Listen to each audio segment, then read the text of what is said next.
Herkese merhabalar. Neşe'nin Tarif Adresi YouTube kanalıma hepiniz hoş geldiniz. Tığ işi yelek modelinin yapılışını baştan sona size anlatacağım. Modelimi şöyle size göstermek istiyorum. Tığ işi yapmış olduğum motifli yeleğimin motiflerini kullanarak alt kısmına yaptım. Bu benden çok istenen bir modeldi. Yapılışını isteyen arkadaşlarım vardı. Onlar için ve yapmak isteyen arkadaşlarım için paylaştım. Evet, bunu da arkadaşlar bölüm bölüm sayfamda paylaşacağım. Sayfama ilk açtığınız zaman arkadaşlar oynatma listesi var. Videolar, shortlar, yanında da oynatma listesi. Oynatma listesi bölümüne tıkladığınız zaman orada bölüm bölüm bunlara ulaşabilirsiniz. Hani birinci bölüm buldum, ikinci bölümü bulamadım diye soruyorsunuz. Oradan oynatma listesinden hepsine ulaşabilirsiniz. Bölüm bölüm orada paylaşıyorum arkadaşlar. Evet, yeleğimi tamamladım. Öncelikle modelimi şöyle size göstereyim burada. İpimi, tığımın hepsinin ölçüsünü vereyim. Ona göre yapmak isterseniz bölüm bölüm paylaşacağım arkadaşlar. Önce ölçülerini vererek başlamak istiyorum. 38-40 bedeni olur arkadaşlar. Şu an eni 50 santim. Boyu biraz uzun yaptım ben. Şöyle 70 santim omuzdan. Koltuk altından 49 santim.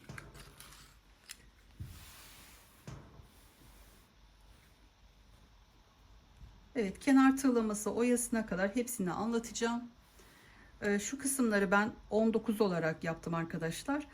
Sonra bir tığlamamla şu şekilde bir tığlama yaptığım için o kısımda şöyle ölçüsünü vereyim ki siz ona göre belki 20. sırada bırakabilirsiniz. Bu şekilde omuzdan şu oyaya kadar arkadaşlar 19 santim. Şöyle kıvrımlı olarak geliyor. 18 santimde şu kısım. Ben bunu şu kısmını 19 yaptım. 20 yapabilirsiniz. Önler 20. Arkada da ortada ben biraz aşağıda bırakıyorum. Yani 19 burayı yapın arkadaşlar. Kenarları da 20'de bırakın.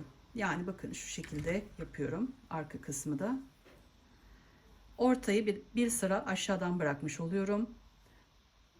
Videomun bu bölümüne geldiğiniz zaman ayrıntılı olarak göreceksiniz. Evet. Bu yeleğimizi bütün olarak örüyoruz. Şöyle açayım. Öncelikle motiflerimizi yapıyoruz. Sonra şuradaki sıramızı bütün bir şekilde yaptıktan sonra ayarlıyoruz. Her dönüşte arkadaşlar sık iğne yapılan bir model. Şu kısımda en son yapıyorum. Evet, bu şekilde bütün olarak koltuk altına kadar devam ediyorum. Sonra önleri ve arka kısım ayırıyorum ve yukarı doğru devam ediyorum. Evet.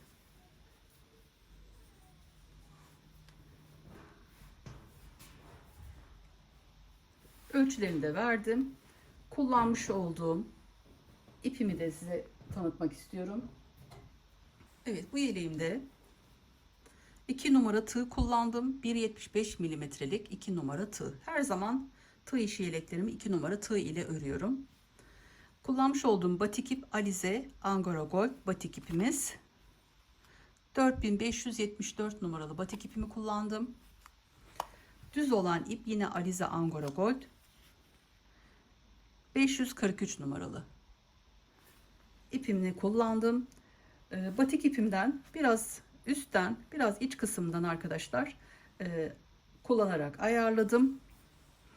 Çok fazla gitmiyor. Alize Angora Gold ipimden arkadaşlar toplam 2,5. Çünkü 550 metrelik bir ip bu. 100 gramda 550 metre bulunuyor. Bu iplerde ince bir ip. Gayet güzel, düzgün oluyor bu Alize Angora Gold iplerini ben çok kullanıyorum. Evet, bu şekilde tığımı ve iplerimi tanıttım, modelimi tanıttım. Şimdi örgümüzün yapılışına geçelim. Evet, benimle yapmak isteyen arkadaşlarıma yardımcı olmak için ayrıntılı bir şekilde anlatacağım. Bu bölümde sadece motif yapılışını göstereceğim. Önceden yapmış olduğum motifli yelek modeli var arkadaşlar. Oynatma listesi örgü bölümünden buna ulaşabilirsiniz. Oradaki yapmış olduğum motifin aynısını uyguluyoruz. Evet, şöyle bir modelimi göstereyim. Evet, böyle 4 burada, 4 arka kısımda olan modelimizin nasıl yapıldığını sizinle paylaşacağım. Bu ipten çok fazla ihtiyacımız yok. Ben biraz hani ipler renkleri burada bir sıra hani şu şekilde fazla gittiği için biraz iç kısımdan biraz bu kısımdan kullanıp şöyle biraz ördüm arkadaşlar. İç kısımdaki kahverengi arkadaşlar koyu olduğu için şöyle açık bir renk olsun. Bundan dolayı şöyle üst kısımdaki ipten kullanalım. Evet, motif yapılışı için önce parmağımı şöyle ipimi doluyorum. Bismillahirrahmanirrahim diyerek başlıyorum. Şöyle tığımın üzerine şöyle ipimi koyuyorum ve şu iki parmağımla şurayı tutup önce şöyle ipimin üzerinden arasından geçirip bir zincir çekiyorum. Sonra bıraktım tutmuş olduğum ipi. Şunu şu şekilde çektim. Burada 6 zincir çekiyorum. 4, 5, 6. 6 zincirimi çektim. Şu şekilde ters kısmını döndürüp en alttaki şuradaki zincirimin arasına çok fazla sıkı yapmayalım yoksa zor girer arasından. Sonra bunu buradan çıkartıyorum ve kaydırma yöntemiyle buradaki şu şekilde zincirimin arasından geçiriyorum. Bu ipi şimdilik şöyle arka kısmı alalım. Sonra buradaki halkamızın arasından bunu yürüteceğiz. Burada 1, 2, 3, 4. 4 zincir çekiyorum. Tığımın başını şöyle 2 sefer ipimi şöyle doluyorum. Ve şu ortada yapmış olduğum bir halkam var. Bu halkamın içine batıp buradan şöyle çıkıp önce ikisine, sonra ikisine, sonra tekrar ikisini çıkartıp 3'te çıkıyorum. Başını 2 sefer doluyorum. Aynı bu ortadaki boşluğa batıp önce 2, sonra 2 ve sonra 2. İkili olarak 3'te çıkıyoruz. Toplam baştaki ile birlikte 4 tane olacak. Aynı şekilde 2 sefer başını doladım. Ortadaki halkamın içine battım. Önce ikisine, sonra ikisine, sonra ikisine çıktım. 1, 2, 3, 4. 4 tane olduktan sonra burada 4 zincir çekiyorum. Ve ortadaki şu ipimi de şuradan artık şöyle arasından yürütmek için şöyle yapıp 4 zincir çektikten sonra ortadaki halkamın içine buradaki ipimle birlikte o da arasından yürüsün. Arasından çıkartıp ipimi buraya sabitliyorum. 1, 2, 3, 4 zincir çekiyorum. Başını 2 sefer doladım. Şimdi şu birinciyi yaptık. Şimdi yanındakini yapacağız. Tekrar aynı yere batıp 2, 2, 2 şeklinde çıktığımız üçlü bir trabzan yapıyoruz. 2'de çıktığımız üçlü trabzanlar yapıyoruz. Yine aynı şekilde aynı yere battım ve 2, 2, 2 şeklinde çıktım. 3 tane oldu. Toplam 4 tane yapıyoruz bunu.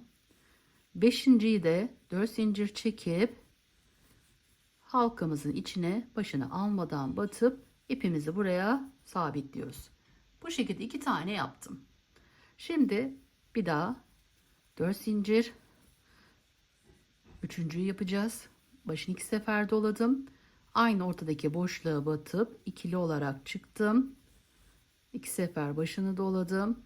Aynı halkamın içine batıp 3'te 2'de olarak çıkıp tamamladım.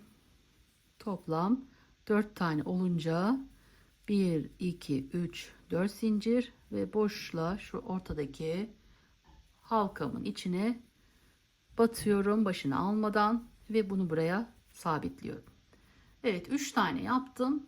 4 tane olacak. Bunun için tekrar 4 zincir, 2 sefer başına doluyoruz. Aynı halkamız içine batıp ikili olarak şöyle 3 tane 3 de çıkıyoruz. Tekrar başına aldım 2 sefer. Aynı şekilde toplam 4 tane olacak. Çok fazla sıkmadan yapalım. 4 tane olduktan sonra 4 zincir ve ortadaki boşluğa batıp ipimizi şöyle arasından çıkartıp 4 tane yaptık. Şimdi arkadaki 4 taneyi yapacağız. Bunun için önce yerlerini hazırlamamız gerekiyor. 4 zincir çekiyorum. Ve şöyle arkaya dönüp şuradaki ipimi artık kesebilirim. Şöyle ipimi kestim. Burada bakın şu şekilde arkadaşlar. Şurada ipimiz burada. Buradaki yaprak diyelim. Şöyle yaprağımızın şurada ikili. Bakın şurada ikili zincir var. Buradan 2 tanesini alıyoruz.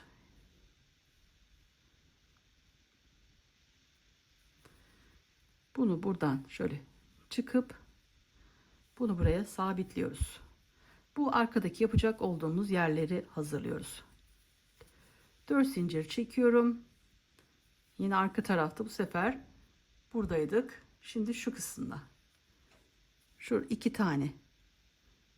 Şöyle arası 2 din alıp buraya sabitliyoruz. İkinciyi yaptık. 4 zincir çekiyorum. Üçüncünün yerini hazırlamak için bakın şu şekilde duruyor. Şöyle göstereyim yakından. Şimdi buradaki yaprağın buradan şu kısım, şu batmış olduğumuz 4 zincir çekip batmış olduğumuz yerden şöyle 2 tane din alıp bunu buradan çıkartıyorum ve sabitliyorum. 1 2 3 4 4 zincirimi çektim. Bakın 1 2 3 en son yapmış olduğum yere geldim. Dördüncüyü yaptıktan sonra artık şuradaki din arasına girmemize gerek yok. Direkt yapmış olduğum şuradaki yerini hazırlamış olduğum yerin orta kısmına boşluğa battım. 1 2 3 4 5 6 zincirimi çektim. 2 sefer tekrar başını doluyorum. Bu sefer aynı yere batıp şöyle çıkıp önce bir tanesini, sonra 2, sonra tekrar 2 ve tekrar 2 şeklinde çok fazla sıkmadan öndekilerden daha uzun olması gerekiyor bunların. Tekrar şöyle göstereyim. Başını 2 sefer doladım. Ortada şu yerini hazırlamış olduğum yere battım. Çok fazla sıkmadan önce 1. Sonra birazcık uzattıktan sonra ikisini çıkarttım. Bakın şöyle çok sıkı değil şu kısımlar. Sonra ikisini, sonra ikisini. Şunların aynı sırada şöyle olmasına dikkat edelim. Tekrar başını dolayıp aynı yere battım. Önce 1, sonra 2, 2, 2 şeklinde çıktım. Şu an 4 tane oldu baştakiyle birlikte. 5.'yi yapıyorum. Önce 1, sonra 2, 2, 2 şeklinde çıktım. Tekrar başını 2 sefer doladım. Buradaki aynı yere batıyoruz. Toplamda baştaki ile birlikte 7 tane olacak. 2, 4, 5, 6 oldu. Başını 2 sefer doladım ve 7.'yi yaptım. 7 tane olduktan sonra 1, 2, 3, 4, 5, 6. 6 zincir çekiyoruz ve dibine yani boşluğa şöyle batıp bunu buraya sabitliyoruz. Buradaki yaprağımızı da şöyle kapatıyoruz. Bu bir tanesini yapmış olduk. Şimdi şuradaki yaprağımızı da şöyle indirelim. O zaman daha kolay oluyor. Bunun altında 4 zincir çekmiş olduğum yer. Buradaki artık tığımı başını almadan buradaki boşluğa halkamın içine battım. Bunu buraya sabitledim. Sonra 6 zincirimi çekiyorum. Çok sıkı çekersek bu motiflerimiz çok küçük olur arkadaşlar. Çok da büyük olmasın. Şöyle normal olacak şekilde yapalım. 6 zincirimi çektim. Aynı işlemleri yapıyorum. Başını 2 sefer doladım ve buraya boşluğa batıp önce bir tanesini çıktım. Sonra 2 2 2 şeklinde çıkıp şöyle bir yanaştıralım. Başını 2 sefer doluyorum. buradaki araya batıp önce bir, sonra iki, iki, iki şeklinde çıktığımız şöyle trabzanlarımızı yapıyoruz uzun uzun. 2 sefer başını doladım. Önce bir, sonra 2, 2, 2 şeklinde çıkıyorum. 4 oldu. 7 tane. 4 oldu. 7 tane olana kadar bu işlemlerin aynısını, birincide yaptığımızın aynısını yapıyoruz.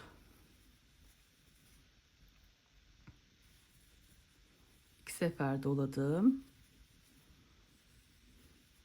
7 tane olunca 1, 2, 3, 4, 5, 6 zincir çekip şuradaki şu boşluğumuza batıyoruz.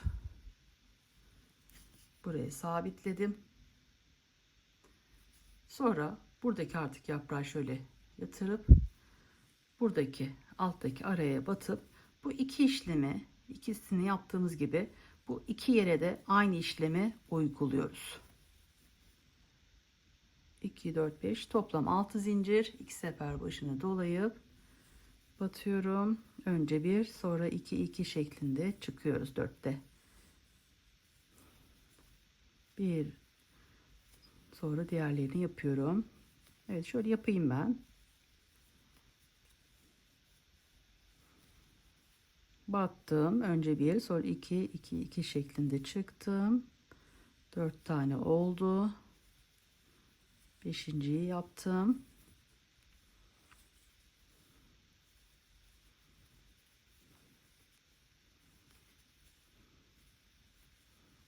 Şöyle sayayım. Baştakiyle birlikte 1, 2, 3, 4, 5, 6, 7. 7 tane olunca 6 zincir ve şuraya dibine araya battım ve bunu buraya sabitledim. Şunu da kapatıyorum. Artık daha kolay oluyor o şekilde yapmak.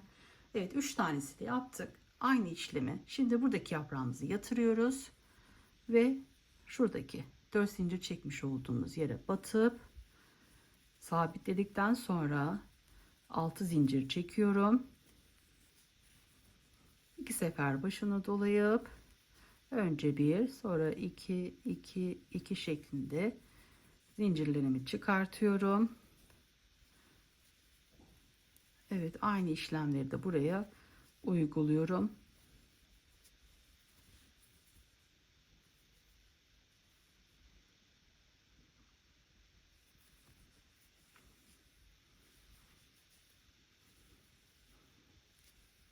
Başını 2 sefer dolayıp çok fazla sıkmadan motiflerimizi yapalım.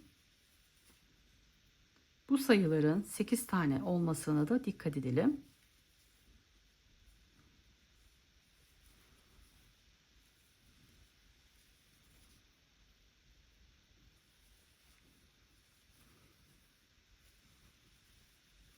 Evet, şöyle bakalım, sayalım. 2, 4, 6, 7. 7 tane olduktan sonra 3, 4, 5, 6 zincirimi çektim. Şuraya boşluğa batıp bunu buraya sabitledim. Bir zincir çektim. Artık şuradaki yaprağımı şöyle yatırıyorum. Motifimi tamamladım. Buradaki bir zincir çekmiş olduğum yerden şuradan arkadan şöyle herhangi bir aradan şöyle batıp bunu buradan çıkartıp şöyle bir zincir çekiyorum ve artık ipimi kesiyorum. Temizleme işlemini aynı anda yaparsak arkadaşlar daha temiz bir iş olur. Sonradan da tek tek yapmak biraz sıkıntılı, zor olur. Ben genelde motifleri yaptıktan sonra aynen bu yapmış olduğum şekilde yapıyorum. Evet, ipimi de arkadan şöyle yürüttüm ve motifimi tamamladım. Bu şekilde motiflerimizi yapalım. Toplam yapmamız gereken sayıyı da vereyim. Arkası 7 tane olacak. Önlere 4 4 yapacağım. Toplam 15. Toplam 15 tane motife ihtiyacımız var. Ben bunları bu şekilde biraz fazla yaptım. Şimdi bunları düz bir şekilde renkleri hani 4 burayı şöyle göstereyim. Mesela bununla bu uyumlu. Bir tanesi bu uçta olacak, bir tanesi bu uçta. Sonra bunun yanına şöyle bir koyu kahverengi gibi olandan şöyle koyacağım. Sonra yanına tekrar şöyle biraz koyu olanını koyayım. Sonra şöyle kahve tonlarında tekrar şöyle bir koyuyorum. Bunlar yeleğimin ön tarafları. Arkası için 7 taneden yapacağım. Kahverenginin yanında devam edeceğim için şöyle açık olan rengimi kullanıyorum. Bu tarafta da aynı şekilde açık olan rengimi yanına şöyle koyu kullanayım. Toplam 7 tane olacak. Şöyle şu tonlar birbirine yakın. Şöyle ortaya da biraz böyle ebruli. Evet. Bu şekilde arkadaşlar motiflerimizi sıralayalım.